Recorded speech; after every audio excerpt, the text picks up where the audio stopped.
Hello, my gorgeous makeup loving friends. We are now at the end of March. What happened? Where did it go? I want my life back. It's been a big month. I think we can kind of all agree. Possibly the worst part was not getting to celebrate St. Patrick's Day. I'll never get over that trauma. Somebody needs to take care of me. Second biggest trauma was I can't find Maltesers anywhere. They're all gone. It's very difficult. But anyways, despite all of the trauma that we are currently going through, I figured let's just do a quick recap of all of the stuff, well, not all of the stuff, but the 10 most interesting makeup releases that came out in the last month, right? So I looked at all of my info that I've gathered over the last month, and this is just for the new stuff.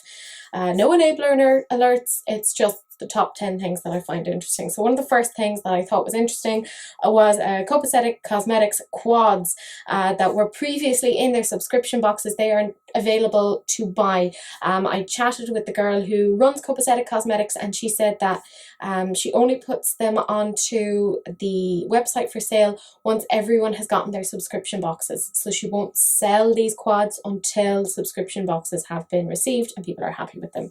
But I thought they are very, very cute, and I want the green ones, please and thank you. They're gorgeous. Next thing I found really, really nice was from Lois Cosmetics. So they came out with 2 palettes. There is the Gone Rogue, which is the really colourful one, and the Rose Metal, which is the more kind of like neutral eyeshadow palette. You can guess which one I think would be nice. I really like the colourful one. Now, what happened recently, like just 2 or 3 days ago, was the lovely Mary Queen of Purple managed to win the Gone Rogue palette. Well, she had her choice of palettes, but Mary, being awesome, went for the colourful palette. So I'm super excited that she got something really, really nice, and I can't wait to annoy her and ask her what she thinks of it, because I really do want to get this for myself. My birthday's coming up, so you know, it's pretty. The green is making me quite excited. I also thought that these were quite interesting. I'd never heard of the brand Perplex, but they had 2 new eyeshadow palettes. One is called Ultra Hype, which is the more colourful one, and the other one is called Cyber Chic, which is a pink lilac palette. I thought the 2 of them were really very, very interesting, probably more so the Cyber Chic one, because the other one felt a little bit more fragmented, but I thought that the pinky purpley one was really, really nice. And contentious opinion here, kind of what the Bloodlust should have been. Don't come for me, but I think it's far more purpley than the Bloodlust. Like, I'm just saying. The next one, I really want this. It is Sparrow Cosmetics One Ring to Find Them palette, and I just think that is so pretty. I love kind of the murkier colours, but there's some like little pops of glitter and brightness and shimmeriness, and I just really enjoy the colour story. It is, they're like I said, it's a mix of mattes, shimmers, and there's some pressed glitters, and they are all handmade. So that does look quite special. That shade, that glitter on the bottom right hand corner, oh, that looks like obscenely pretty. I want that. Next thing I thought was interesting were the liners coming out from JD Glow. So that includes, they came out with some neon liners. So there's like yellows, there's orange, there's greens, and there's pinks, and there's like a kind of vivid-ish purple. I thought they were really, really pretty. Not that they're new or unusual, like we've all had coloured liners, but I just thought it was fun and nice to see. But they also came out with some more, well, not some more, this is a new thing for them. They're fantasy glitter tubes, and they come in the shades pink, green, blue, white and yellow. They are available now if you are interested, and I have been looking at them thinking, oh my god, they'd be really nice like additions to the glitter liners I already have, because I have a lot from Urban Decay. Bear with. I have them in this little benefit bag because I have problems, and I even have some of the same shades twice because I panic and look, I'm not mentally well. I panic and think, I love this shade so much. What happens if it went?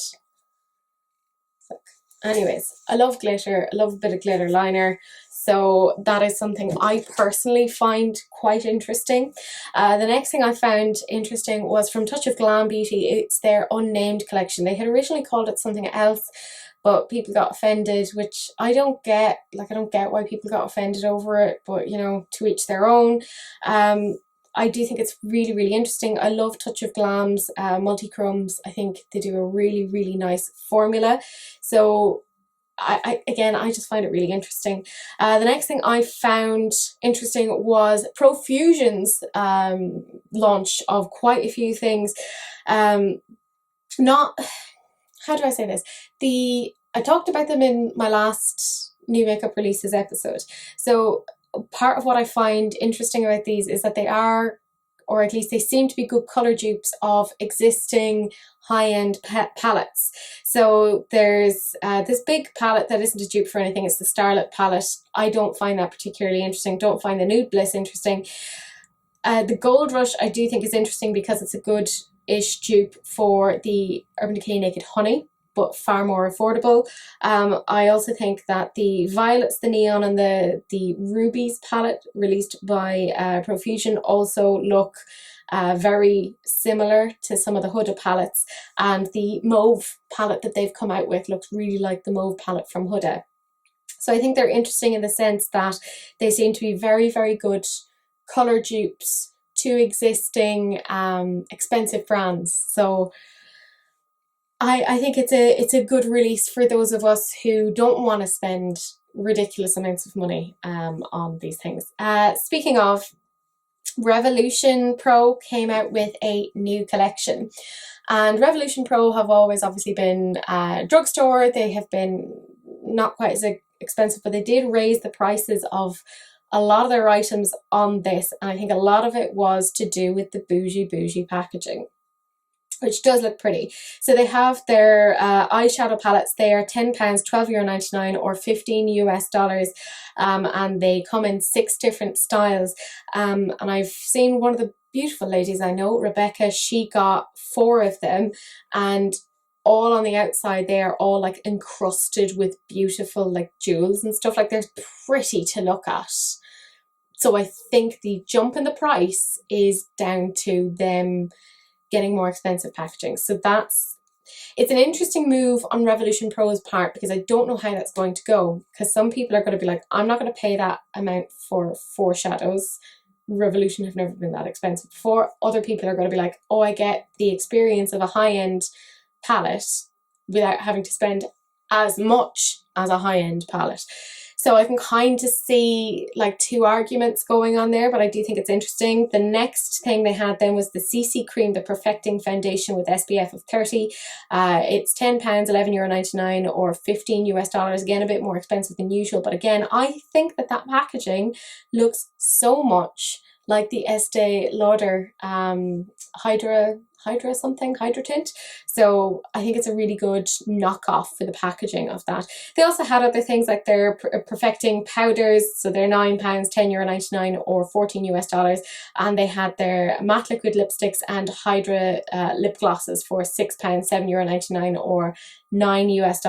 I didn't find those things particularly interesting, but I found the foundation and the eyeshadows to be quite interesting. The next thing I found interesting was Lovelux Beauty.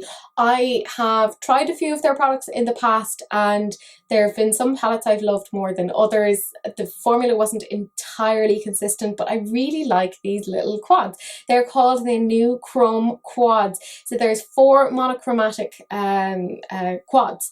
And it's a really nice little sleek, slim packaging. I have to say, I think I quite like all of them. There's Frisky Flamingo, which is like the pink, so that's the bottom right hand corner. There is Lush Lavender, so that's the top right hand or top left hand corner. Sorry, I'm getting really confused because I'm trying to figure out how this maps on. There's Bittersweet, which is the peach, and Honey, which is the yellows. And I gotta say, I kind of want all of them. I kind of think they're all really pretty. I think they are $26, which is expensive for all four of them, or for one of them. So if you want to get all four of them, it's $104. And I'm like, why don't you do a bundle price where it'd be like, say, $90 to get all four?